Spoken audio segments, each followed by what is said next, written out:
Welcome to NCLA and the inaugural episode of Wine and Cheese. We are delighted to have with us today to launch this new program at the New Civil Liberties Alliance, Devon Westhill. Devon is the General Counsel at the Center for Equal Opportunity and was, until recently, the highest ranking civil rights official in the U.S. Department of Agriculture, and is here today because as our subhead said, decanting with the deplatformed, Devon is someone who has been disinvited or deplatformed recently, and that's the whole idea of this new feature that we're going to have at NCLA.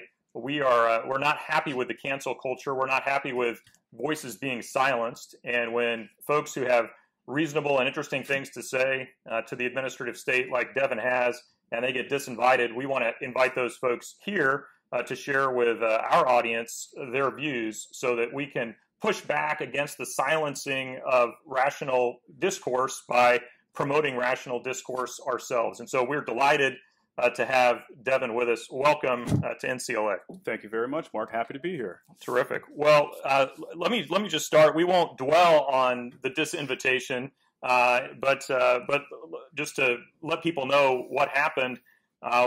We titled this "What's the EEOC so afraid of?" The EEOC invited you. I guess Janet Dillon, who was then I guess she still is a commissioner, but was she the chairman at the time of the invitation? She wasn't the chairman at the time. She was the Trump-appointed chairman of the EEOC until the Biden administration took over, and of course the Biden administration changed that. She remained a commissioner, but now Charlotte Burrows is the chair of the commission. And before we go any further, could I just say thank you very much for allowing me to come here and talk about this. Sure. If it's not for opportunities like this, I think very, as you suggested, reasonable discourse about the important issues that are facing our country really are not going to get out there because, as you just suggested, and I confirm, I was disinvited by a Republican appointed commissioner, and that's really a scary thing. We hear a lot about individuals being deplatformed or otherwise canceled by the left, when they're right of center speakers, but now it's creeping over into people who might otherwise or should be sympathetic to what we have to say. I have a hunch that we will have many guests in the future who will have been disinvited by people on the left, but well, we are, like CEO, we are a nonpartisan, nonprofit organization, so we're happy to feature folks who have been disinvited by folks on the right. So you were supposed to speak at, I think it was an April 28th hearing of the Equal Employment Opportunity Commission. What was the topic of the day that they had invited you to? I will never forget it. It was the civil rights implications of the COVID-19 pandemic. And that's something you lived through at the USDA. At the height of it. So it wasn't surprising to me to be invited.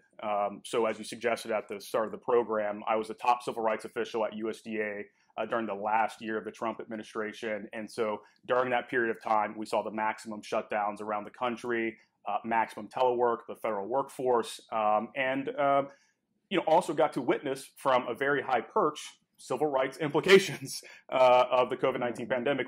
That's what we did. And of course, after I left the administration, once the American people kicked me out, I went to work for the Center for Equal Opportunity, which has been promoting colorblind equal opportunity and anti-discrimination in America for over a quarter of a century. So it wasn't a surprise. And this was founded by Linda Chavez. Am I Linda correct? Chavez, that's right. Chavez. Yes. And remembering that she's the brainchild, or this was the brainchild of her back in, I guess, when she left the Reagan administration. Is that, or is it? I think she left. So Linda Chavez is the chairman of the Center for Equal Opportunity. She started the organization we call CEO after she left the Manhattan Institute, which was her first landing ground after she left the Reagan administration. But she'd been the staff director of the U.S. Commission on Civil Rights, had also worked in the Reagan White House, and had thought a lot about these issues of civil rights, race relations, ethnic and racial preferences, and education, so on and so forth. Had written books about it by the time she had started this organization. But yes, this was the brainchild of Linda Chavez. So when the EEOC invited you to speak at this hearing, what was the message that you wanted to convey? What were you planning to tell them? Well, when I was invited, I didn't know. I mean, I've been thinking about the civil rights implications of the COVID-19 pandemic, and had lived it for a period of time as well, at USDA. But I wasn't sure. It's just a very broad topic. And you were at the Department of Labor before that. I shortchanged you on the introduction, but you've been in the United States Navy. You've been on Capitol Hill. You were in the Department of Labor. We go on and on. But your bona fides are solid on this. Have a very eclectic resume, and has led to being in a position that I am in today. But it's all been led by passion for the issues. But I didn't know what I was going to say, although I'd lived it. I thought about it. But at the time, there are lots of reports. We don't see many of these anymore, just this short period of time. Lots of reports of Asian American hate crimes and violence. We'd heard that African Americans, for example, were being disproportionately stricken by the virus and more acutely affected by it, and that women, for example, were experiencing a disproportionate exit from the workforce to attend to unexpected domestic duties. All these sorts of things going through my head that I thought I may want to comment on, but maybe I'm not quite ready yet to have analyzed all of that and to think whether or not it's really the COVID-19 pandemic, because there are a lot of factors that could lead to the disparities that you see in any particular group. And also the other panelists that I knew were going to be giving their testimony, I predicted would probably talk about these particular groups and the disparities that we were seeing in them. So I thought, you know what, I'd like to just talk about overt racial discrimination, right. Which were something they may not mention, which I didn't expect anyone to mention, in the way in which I pose it anyway. And so that was my plan. I'd seen it in a number of respects, and I wrote that in my testimony. Yeah. And give us an example of some overt racial discrimination that you saw occurring as a result of the COVID-19 pandemic or in response to the COVID-19 pandemic. Sure. So small business owners were hit very bad by the pandemic, by the lockdowns and so forth. Many of them did not survive. As we know, we're still trying to grapple with the statistics on this and really analyze how badly they were hit. I cited. Yeah, I was just going to say in your testimony, but that you said the Small Business Administration cited 20% of self-employed people, or the number of self-employed people dropped 20% between, I think it was April of 2020 and April of 2021. 19 to 20. 19 to 20. Okay. And so right at the beginning of the right pandemic. at the beginning. So there still is not an analysis yet that has come out from the SBA, as far as I'm aware. I need to go back and take a look at that to gauge at the height of that. That wasn't the height of the pandemic. That was when things were just getting started. So so small business owners were terribly hit. And I indicated that the efforts to address the damage from the fallout of the COVID-19 pandemic and those major lockdowns and so forth were actually, in many respects, discriminatory, but only towards certain races and certain sexes, certain genders, I guess. I'm not sure exactly how to phrase that, and particularly males and white males. And I give an example of Etienne Hardre of Colorado Springs, Colorado, who's a small business owner who really struggled during the pandemic.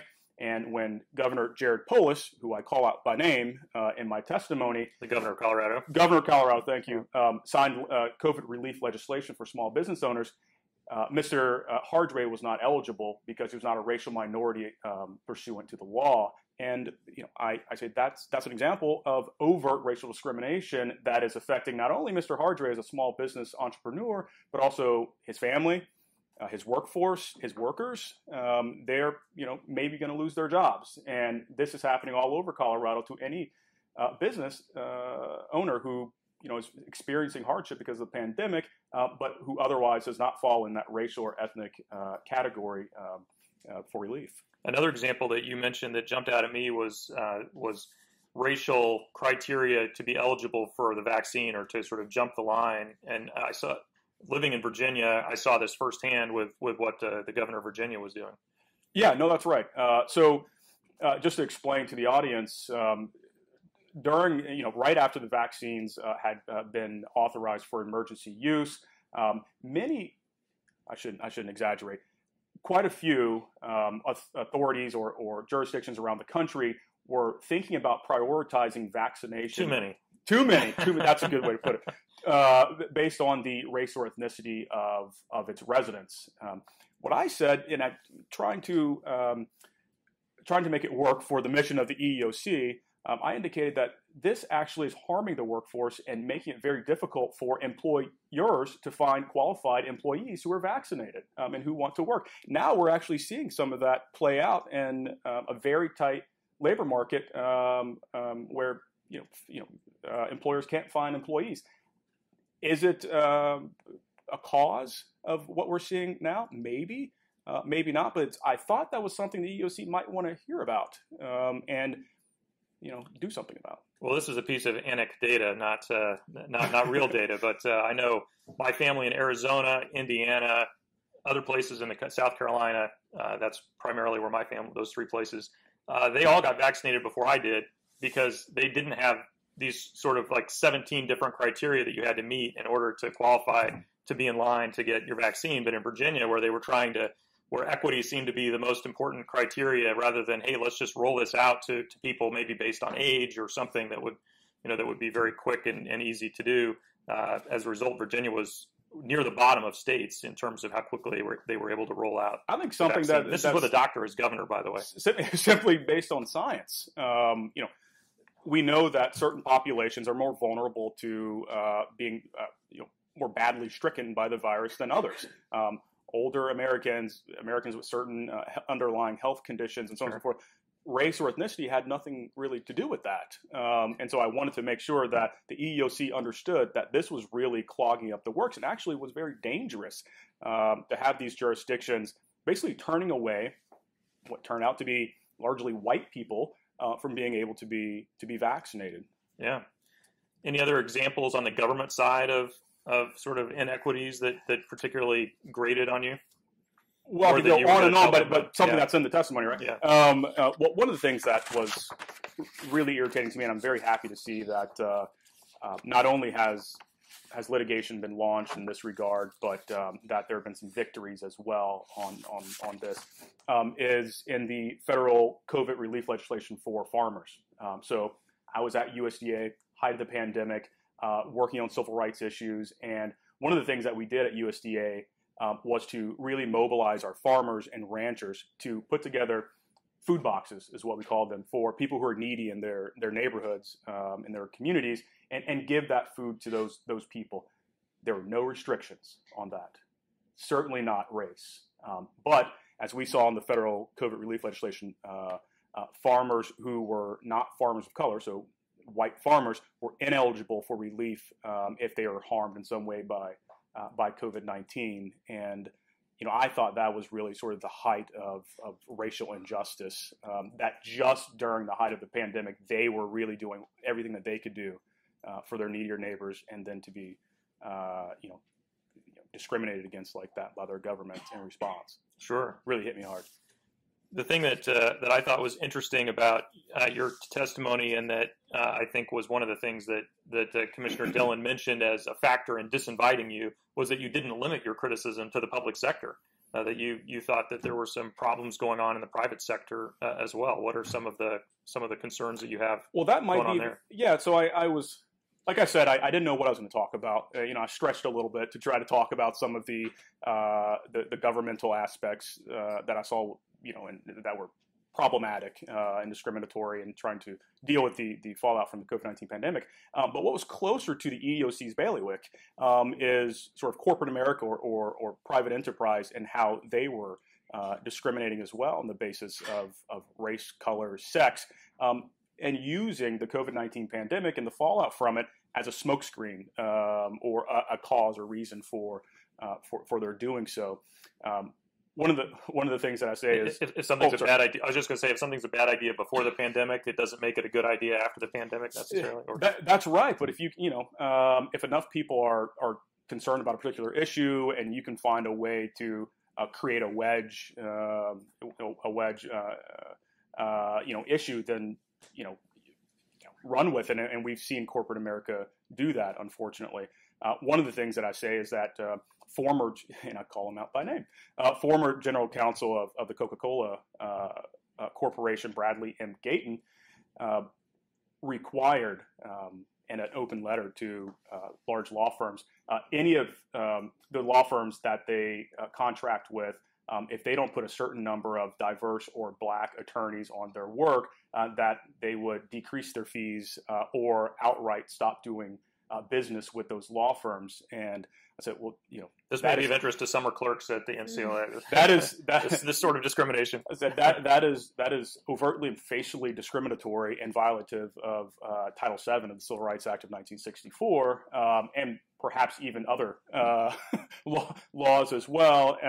But not to go into any more detail, I went right on to saying that, well, United Airlines CEO Scott Kirby has been quoted recently as establishing goals and timetables for certain of their pilot trainees. Over 50%, I think he said. Over 50% who will need to be of can't remember what it's, certain race or women. And again, when you're establishing those sorts of racial goals and quotas and timetables, when you're making employment decisions, for example, when you're determining who's going to get into your pilot program as the trainer or what have you, when your boss says, this is our goal, that is influencing your thinking, and it injects this consideration of race or sex or what have you into the determination of who's going to be admitted to your program. Again, odious and really discriminatory, and again. And something you would think the EEOC ordinarily their antenna would go up and say, wait a minute, you're talking about racial quotas. That's something that we usually sue people over. You would think so, and but unfortunately, in both those instances, it was not for. I mentioned here's the test, right? If the shoe was on the other foot with these companies, what would the EEOC do, right? If any Fortune 500 company made an announcement that they were going to really seek to promote a certain percentage of straight white males into pilot positions or executive positions in the company or what have you, what would you do, EEOC? The answer is very clear. They would launch investigations. Before the end of the day. Litigation. That announcement was made.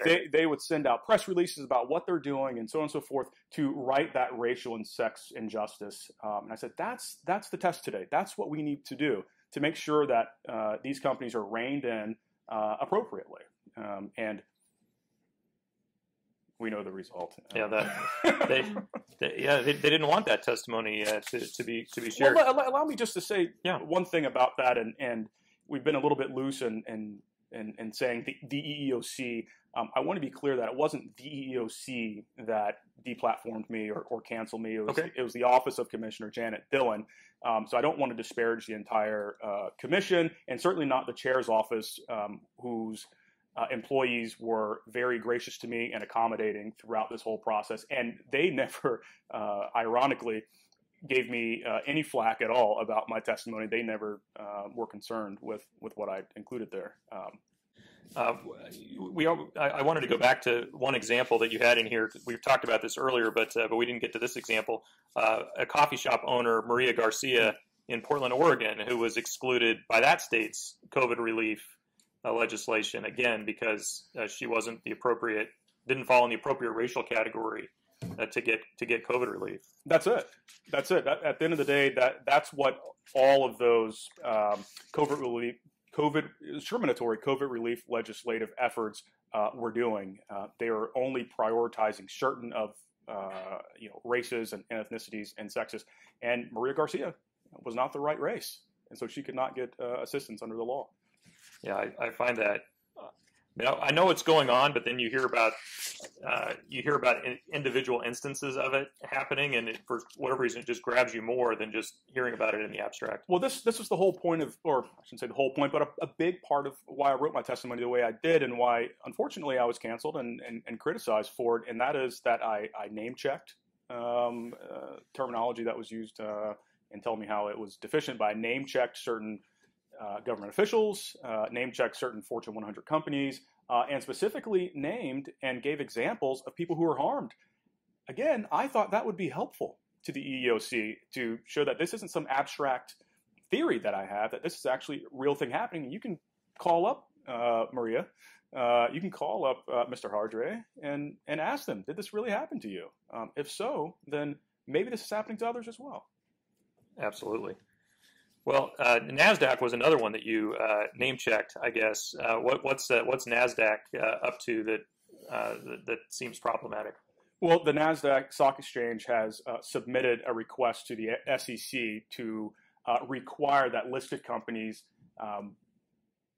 ensure that they have a board member or a certain number of board members that are two or more, I think. Two or more, yeah, that are non-heterosexual, non-white, non-male, just literally that explicit and overt on their boards by a certain period of time, or else explain why they have not done that. Obviously, this is regardless of the size of the board. Regardless, I take it. Yeah. Regardless, as far as I know, I take a look at that. So in any event, this coerces really these public companies to look at that particular criteria: race, sex, and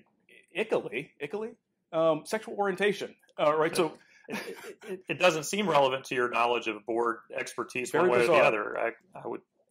I assume that there are folks all across the spectrum who have knowledge to bring to bear on board governance issues. So that's what I was thinking. And at the end of the day, what should be relevant, right, is just the qualifications of the candidates who you're going to be bringing on to ensure that your shareholders are happy with their return. Well, I know Chief Justice Roberts said, and I believe his exact wording was, the way to stop discrimination on the basis of race is to stop discriminating on the basis of race, which seems that's a 2007 quote. But here we are 14 years later, and even the EEOC still seems to be intent on discriminating on the basis of race. Well, or at least not getting in the way of it. Right, that's right. At least not getting in the way of it, although they are a civil rights agency that is exactly tasked with doing that. But when we're living in an environment like what we're living in today, when it's hip to be anti-racist, which means, in the words of, I guess, the number one anti-racist in the country, Ibram X. Kendi, that you have to discriminate to remedy discrimination of the past, paraphrasing, it's not surprising that the EEOC might want to not wade into this sort of fray. One thing that wasn't in your testimony, but I'm curious, just based on your time in the Trump administration, whether you saw any of this happening. I know the administration had put out an executive order preventing and I can't even remember the right terminology, but there was a lot racial of stereotyping. Training. Well, there's training for like mandatory sensitivity training of a sort for folks in the bureaucracy, and then there were, I think, some of the government contractors even were supposedly having to go through this kind of sensitivity training, and then I think the Trump administration said, yeah, we're going to do away with that, and the Biden administration, I think, very early on in the year restored those requirements. So I just wondered if that was something you looked at all, either at USDA or elsewhere. Well, really quickly, that's executive order. I think you're referring to executive order 13950, which was basically an executive order to prevent the federal government from paying for diversity trainings that were equivalent to critical race theory like we see today in the private sector and in education. So the racial scapegoating and stereotyping that is associated with that was essentially outlawed in federal contracting and within the federal workforce. Temporarily. Very temporarily. In fact, it really never got off the ground just because there's a lot of confusion over the executive order. It came fast and furious. And I was one of the senior officials at USDA tasked with implementing that executive order before we really got anywhere. There's a regime change, and on day one of the Biden administration, Executive Order 13985 was signed, which, among other things, revoked that executive order from the Trump administration. Well, one of the things that you addressed to the EEOC in your testimony is you said that you implored this independent agency to develop and advance solutions to real problems in a way that treats everyone equally, to resist the agenda that is sweeping across the country that suggests we must discriminate against certain of our fellow American citizens for the sake of equity of outcome for others. I thought that was really well put. And speak a little bit, if you would, to the fact that the EEOC is an independent agency and how that might empower them to behave differently than the rest of the administration under current circumstances? Well, I'll say there is some debate over whether or not the EEOC is an independent agency, or whether this is the unitary executive debate that we certainly have on the right. But I thought I'd make that. We ordinarily aren't fans of independent agencies here at NCLA, but I thought maybe there's a silver lining. The EEOC is by and large, though, viewed as an independent agency, an agency that has a mission and a goal that is spawned from the 1964 Civil Rights Act to prevent discrimination in the workplace. And at the end of the day, that really is its North Star that it has to be focused on. Now, the Biden administration has a different view on what anti-discrimination is about. As I suggested, equity of outcome is different than equality of opportunity, which is the ambit. Res ipsa, literally in the name of the agency that I was trying to deliver this message to. It's not the Equal Outcome Commission; it's the Equal Opportunity. Yeah, that's right. So I thought it was important to put that line in there, and I thought it was totally uncontroversial. Again, it's in the name, but of course, as I learned later, it was too aggressive. It's too aggressive. Too aggressive. Well, one of the things that we've been sort of focused on with the EEOC here at NCLA is because they're an independent agency, they have our attention. But one of the things that's interesting about how Congress has treated the EEOC differently than a lot of other agencies, almost every other major agency, in fact, is that it doesn't have rule writing authority. Congress never gave the EEOC the ability to write. I mean, they can do sort of housekeeping internal regulations, but they can't issue sort of notice and comment rulemaking that binds people outside of the agency. And you might think, well, why did Congress exclude the EEOC from having that power? Presumably because Congress wanted to keep that power for itself. They wanted to be the ones to decide what was and wasn't going to be counted as discriminatory. But one of the things that we have seen as a result of judicial deference, in this case something called Griggs deference, is that federal courts will defer to guidance that's issued by the EEOC as though it's a rule or regulation. So if you have EEOC guidance plus judicial deference, looks a heck of a lot like a rule or regulation, because if the employers know that the judges are going to defer to this guidance, then are they going to follow it or not? Right? They're going to follow it, and that's something that that we're working on sort of from this end at NCLA. But tell me, is there a message that you have for either Commissioner Dillon or for the EEOC as a whole about what they should be doing now in the face of some of the discrimination that we see happening at the state level from some of the governors or with even some of the private sector folks? It's the same message that I would give to corporate CEOs, although they're especially difficult, but others at within state and local government as well. Be courageous.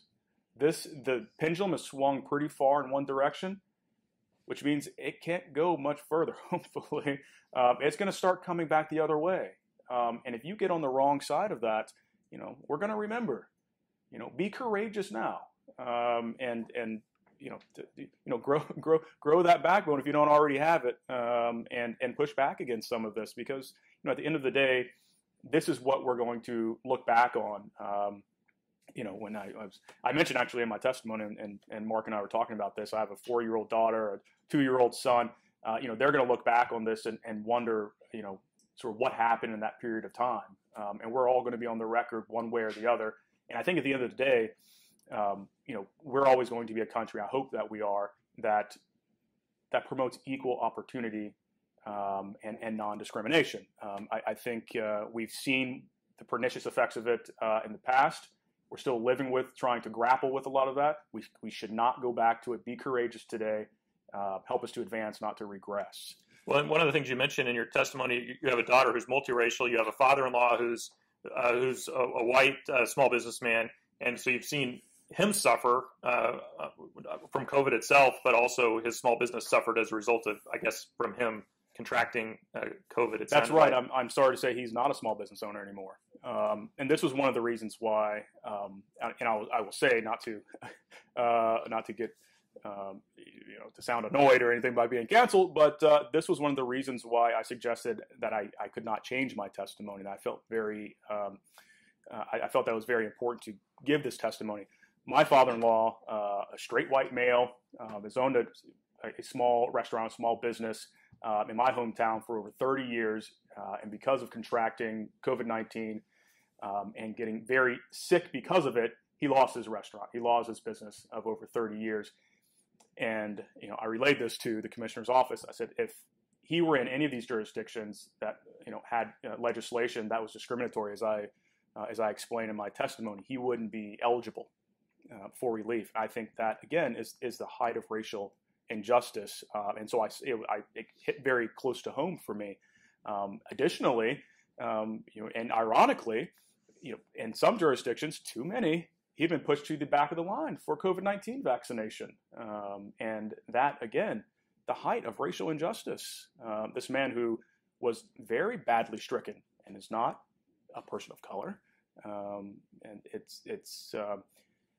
it was important for me to give this testimony, and I didn't get that opportunity. I was saddened by that, but I wasn't going to change it for that very reason.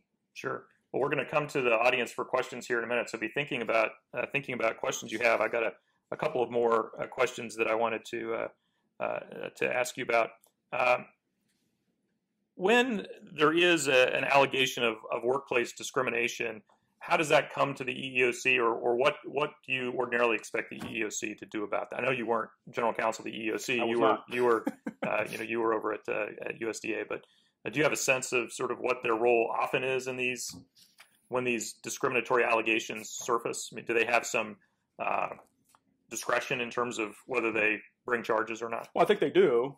Just like any agency, they can't respond to everything, but they have to sort of triage these allegations. Oftentimes there are allegations of discrimination or complaints that don't fall. I know I had this at USDA, that don't fall within protected class of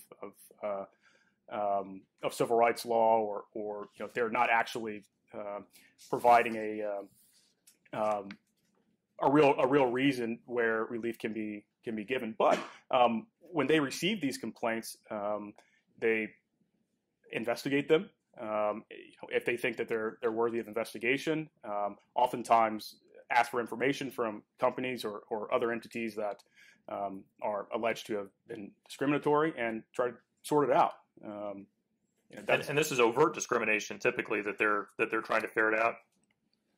Not always. And the reason I asked that is because of something else that you mentioned in your testimony, which is that Pam Carlin at DOJ has announced an intention to start collecting data to monitor, track, and ensure equitable outcomes. That's a direct quote from her. And that seems like something very different than ensuring equal opportunity. That's right. And I don't know what what form that's going to take. Although that's very scary to hear from at that time, the acting head of the Civil Rights Division for DOJ. That's completely different from equal opportunity. And so I thought that was important to add there, because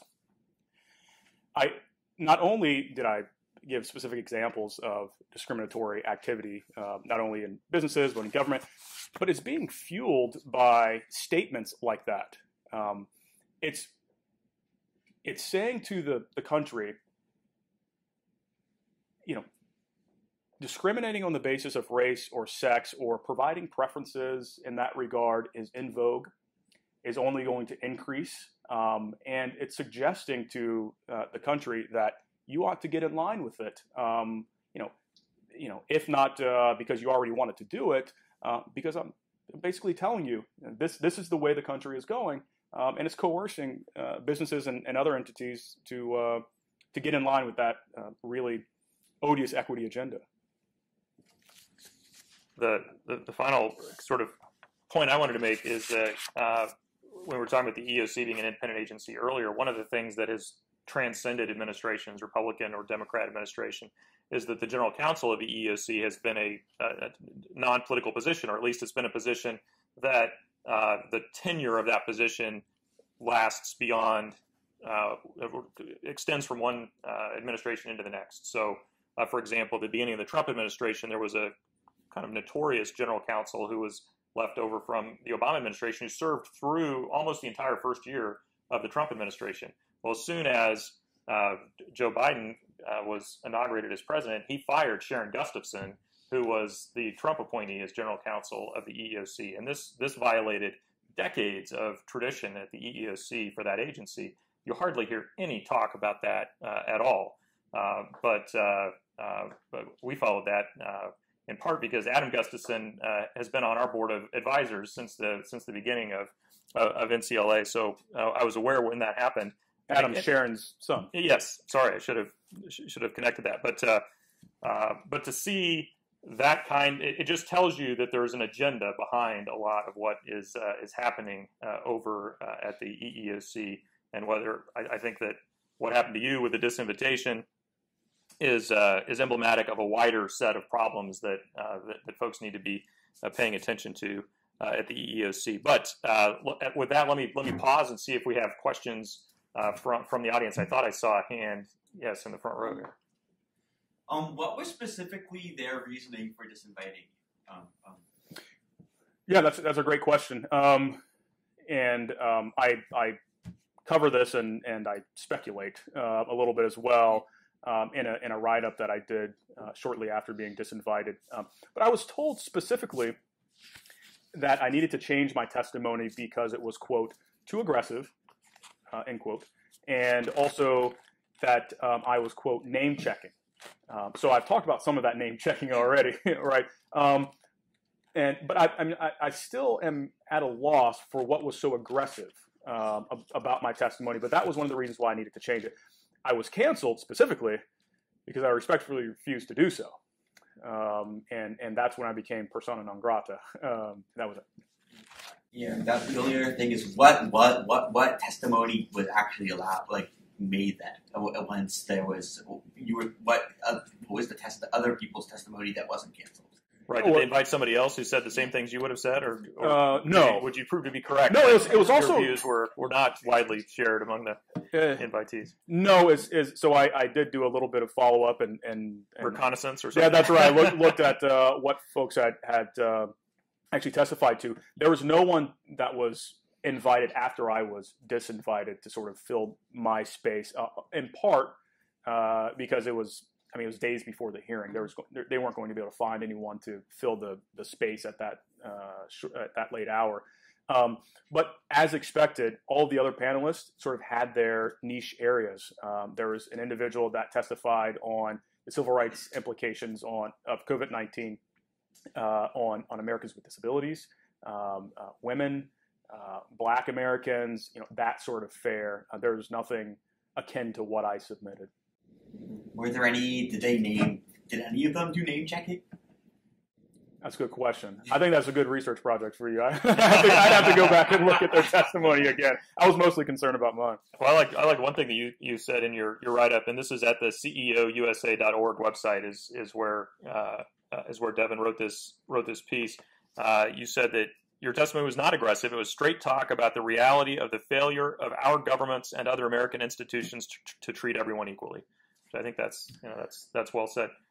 Do you have a sense of whether or not this sort of cancellation has occurred before? I think one of the things that we talk about is, transparency and having a government that's responsive to the people. And what worries me is that you might not have been the first person to be asked to sit down or change your testimony. Do you have any sense of whether or not that's a standard practice or if it's something that occurs regularly? Another good question. Apparently, it occurs regularly for every president and general counsel of the Center for Equal Opportunity. Bizarrely, almost exactly 15 years before I was slated to give my testimony for the EEOC, my predecessor, Roger Clegg, was canceled by the EEOC for giving very similar testimony or providing in advance written testimonies very similar to mine.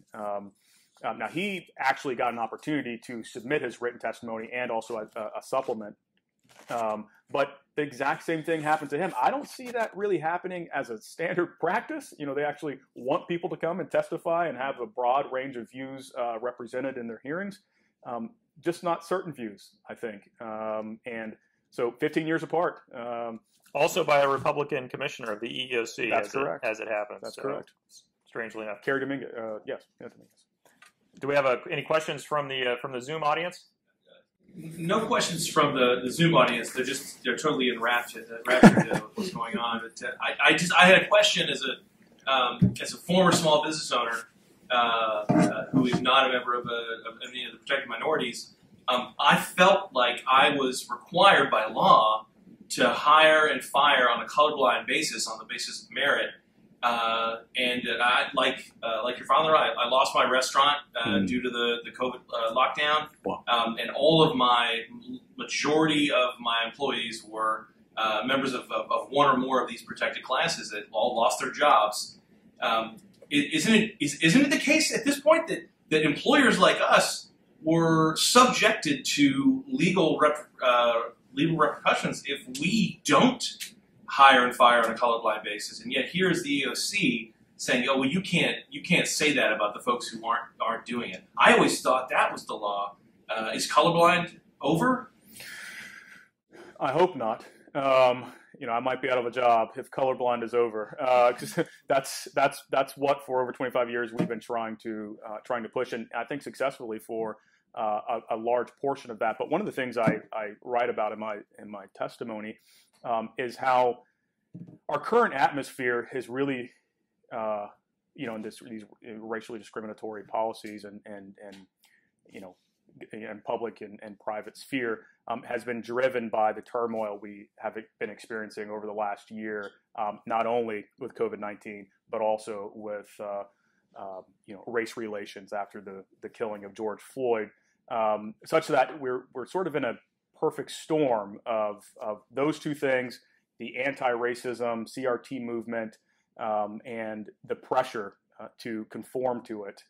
So I'm concerned that color blindness is not in vogue at the moment, but I'm confident, as I said before, that if we're courageous, it's going to come back, and by and large, normal people around the country believe in that.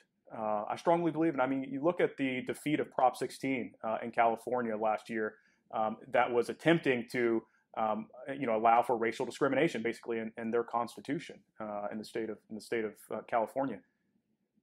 The blue state of California, and to repeal the colorblind principle that they had voted in. That's correct. By referendum, in the 90s, I think. That's right. California roundly defeated that effort. So I think that by and large in this country, we will get back around to the sense that yes, we all do see color. That doesn't mean that we need to inject that into our policies and how we operate in the private sector or the public sector.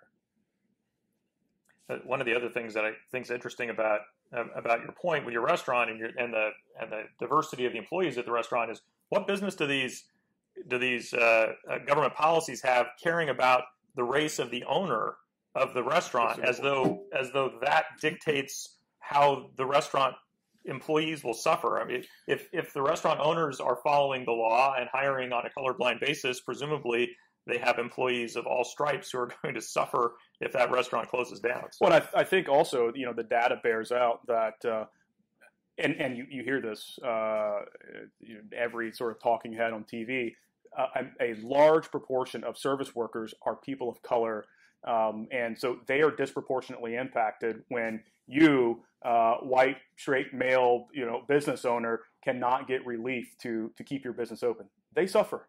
You suffer. But so do your 6 employees. So, I saw another yes. So I'm assuming you give this argument regularly. So I'm wondering what your response is to the argument that the anti-racist type of discrimination is temporarily necessary to get us to the point where there is some kind of equal opportunity in employment. Not as a permanent measure, colorblindness still being the goal, but that this is kind of a stopgap step to get us there. I guess I'm really just a fundamentalist. That's not an argument. It's a conclusory statement, and I reject it. As I mentioned earlier, again, I'm a radical. I'm a fundamentalist, I guess, for equal opportunity and non-discrimination and color blindness when it comes to hiring, firing, admitting you and to Dr. schools. King, I guess, So, right? yes, me and Dr. King, who the anti-racists really do not like. I don't know how we got to this point, but I reject the conclusory statement that we have to do that. I agree with the Chief Justice. Chief Justice Roberts, yeah. All right, the way to stop discrimination on the basis of race is to stop discriminating on the basis of race. It seems very simple to me, does. but quite frankly, the anti-racism sort of movement and their thinking is too much for my simple country lawyer brain to even wrap my head around. I don't like discrimination. We've seen that it's been a terrible thing for this country, and if we allowed it to continue to infect our institutions, it's only going to get worse in my view. We should get away from it. Further questions, Max? Oh yeah, I just had 2 questions. You mentioned the sensitivity trainings. When you were at the EEOC, was there any talk of those trainings, independent of any executive order, potentially producing a hostile work environment in violation of Title VII? And the second, Let's stick with that one, and we'll come back to you. Well, unfortunately, I never made it to the EEOC. You mean the USDA, where I used to work. EEOC doesn't like me anymore. If they ever did. You won't be replacing Sharon Gustafson? No, I guess not. I never, so I didn't get into the minutia of most of the complaints that came through the office at USDA. But I never remember anything making it up to my office in terms of a finding under Title VII for hostile work environment based on those trainings. Quite frankly, I will say, as we began to implement Executive Order 13950, which was intended to outlaw those or to prevent those from being at least within USDA with federal monies and so on. Exactly. We scoured our trainings immediately, tried to find out whether or not we were doing anything that would fall under that executive order as prohibited. We didn't see anything right away, but again, we didn't get very far in scrubbing everything. So, but I never saw any complaints of a hostile work environment as a result of trainings like that at USDA. What was your second question? And I guess since you got the USDA, maybe it will be hard to answer this, but you mentioned that the EEOC's mandate is equal opportunity, but it seems that one of the doctrines they have, disparate impact, that seems to call for equality of outcome. So was there any talk in the previous administration about potential concerns with that doctrine, constitutional or otherwise? Based on the people we had working in the Trump administration, I'm certain there was a lot of conversation about seeing how we could dismantle that doctrine of disparate impact because in many ways it doesn't make sense. It is not what civil rights law is meant to address, which is disparate treatment. But that never made it to me. I think it was something that maybe they were trying to move ahead from the perch of the Justice Department, but never actually did make it over to me at USDA. We have time for one more quick question. So we all have the privilege here, living in the Beltway, to advocate and the privilege of being invited and disinvited by the EEOC to go and testify. Quite a privilege. Advocate for average Americans outside the Beltway. Maybe people zooming into this event, what can the average American do to advocate for themselves when it comes to these types of issues and this seemingly discriminatory behavior by the supposedly EEOC? That's a good question. I mean, I don't know that I have a good answer for you, unfortunately. And I think it's fair to think I'm sort of helpless as the average person somewhere in the country that feels discriminated against because I'm a straight white male, for example, or what have you. And maybe the homosexual black female feels the same way. I'm just too small of a person to really make any effect and ought not to even try to call the hotline or send a formal complaint in or something like that. I don't know that I have a good answer, except to say that for the vast majority of the country, I think you do have recourse. If you think you've been discriminated against, you do have recourse with the EEOC. I'm not disparaging all of the EEOC, and I don't try to do that here. I have not tried to do that at any point, or any of the other civil rights agencies in the federal government or at the state level, local levels as well. So seek out those remedies if you think you have an allegation of discrimination or what have you.